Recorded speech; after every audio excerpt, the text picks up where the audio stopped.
जय माता दी। आप देख रहे हैं जेके लाइन न्यूज़ और मैं हूं विकास शर्मा। आज प्रथम नवरात्रा पर माता वैष्णो देवी से लाइव तस्वीरें आपको दिखा रहे हैं और चलिए आपको आगे ले चलते हैं। आज प्रथम नवरात्रे पर आपको माता रानी के भवन के दर्शन भी कराएंगे और ले चलते हैं, और इस वीडियो को आप ज़्यादा से ज़्यादा शेयर करें।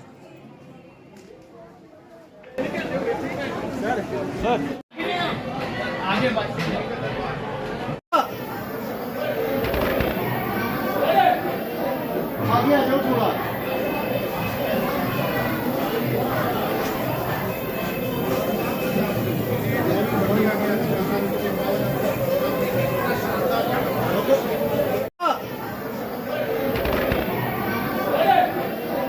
आगे आ जाओ थोड़ा।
यहाँ पर तैयारी हो रही है ना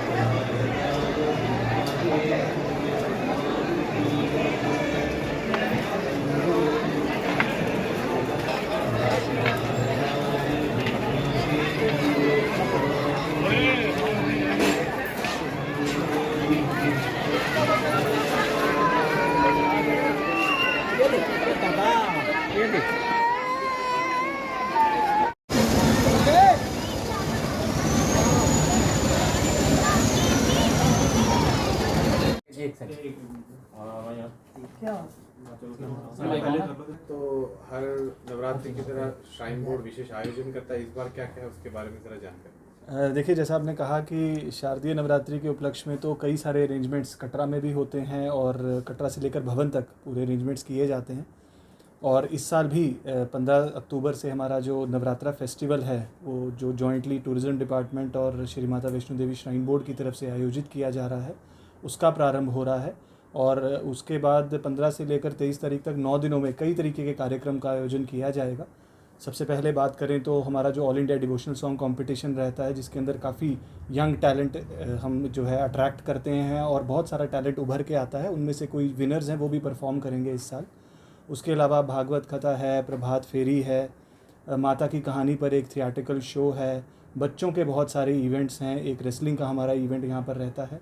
तो इस तरीके के बहुत सारे जो इवेंट्स हैं, एक्टिविटीज़ हैं, जिसका पूरा एक कैलेंडर टूरिज़्म डिपार्टमेंट निकालता है, उसके अंदर लोग हिस्सा ले सकते हैं।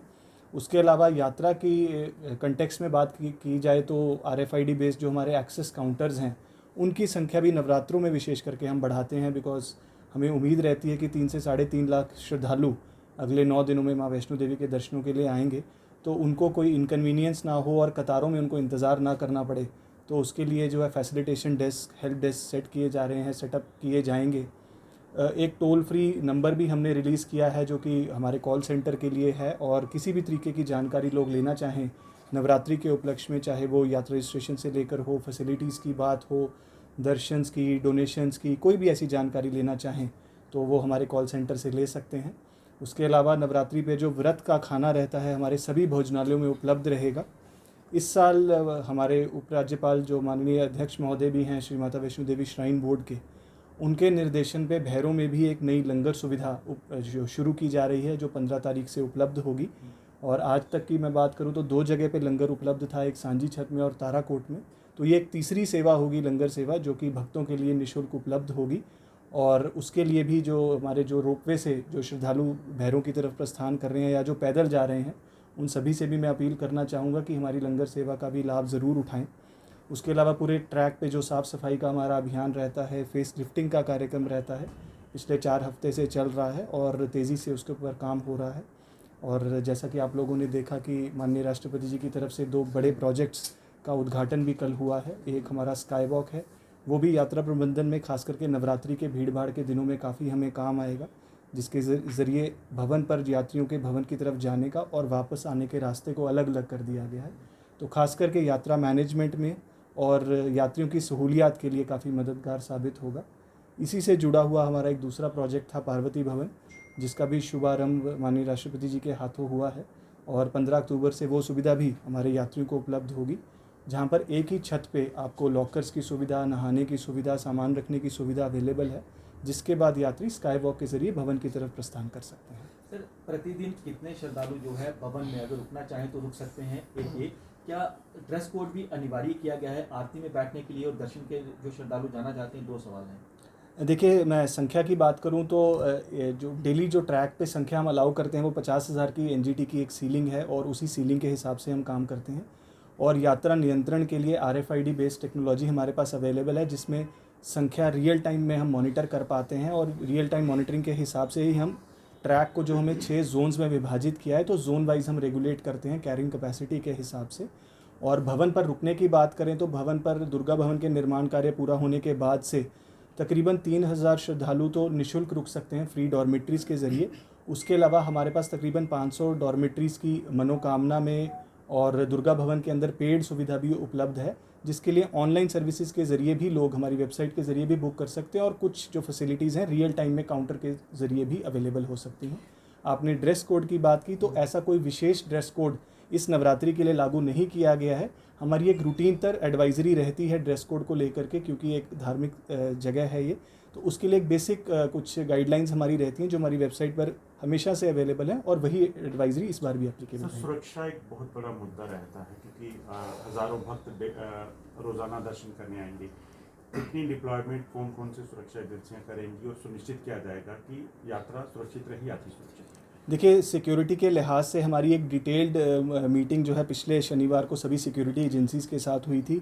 और जो हमारी मेन लीड एजेंसी हमारी जेके पुलिस रहती है, जो पूरे ट्रैक को मैन करती है, चाहे वो काउंटर फ्रिस्किंग की बात हो, चाहे वो ट्रैक पे एंट्री की बात करें या हम भवन पर सुरक्षा की बात करें, उनको असिस्ट करती है CRPF की 6th बटालियन की टीम। और उनके कमांडेंट साहब की भी एडिशनल टुकड़ियों की डिप्लॉयमेंट पूरे ट्रैक पर हो रही है और इनफैक्ट भवन पर भी हो रही है। और क्योंकि हमारे पास VVIP विजिट भी चलते था, तो हमने डिप्लॉयमेंट भी इस बार एडवांस में की है, जो कि पहले ही एडिशनल जो नफरी है कटरा में और भवन पर डिप्लॉय हो चुकी है। और नवरात्रि के अंत तक, इनफैक्ट विजयदशमी तक, वो सारी डिप्लॉयमेंट हमारे पास अवेलेबल रहेगी। जॉइंट कंट्रोल रूम हम 2 जगह सेटअप करते हैं, एक कटरा में और एक भवन में, जहाँ पर श्राइन की इन्फोर्समेंट टीम, CRPF और पुलिस तीनों के कर्मी दल रहते हैं और आपस में तालमेल बनाए रखते हैं। एक व्हाट्सएप